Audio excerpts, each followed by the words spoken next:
Salam dostlar, necəsiniz?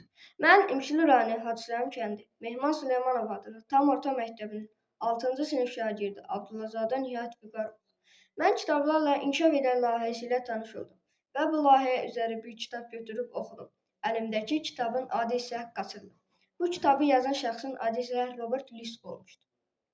İndi mən sizə kitabın içindən bəhs edəcəm. Səfər başlar. Macəranı 1751-ci ildə iyunun 1-də səhər başladı. Atam evimizin qapısını son dəfə bağladı. Atam 3 həftə bundan əvvəl vəfat etmişdi. Onda mənim cəmi 17 yaşım var idi. Artıq məni yeni bir həyat gözləyirdi. Birazdan əmimgilin qapısını aralayıb içəri girdim.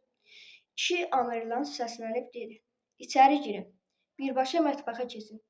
Heç nə toxunma." Məni içəri buraxıb qapını bağladı. Təhlükədən.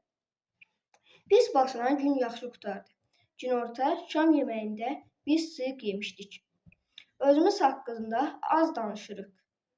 Mətbəxdə bitişik olan otağa girməyə icazə verildi. Orada çox maraqlı kitablar var idi. Latınca, ingiliscə. Mən onları oxudum və vaxtım getdi. Sağ olun dostlar, məndən sizə bu qədər məlumat. Özünüz də oxuyun, məlumatları daha çox olsun. Sağ olun dostlar.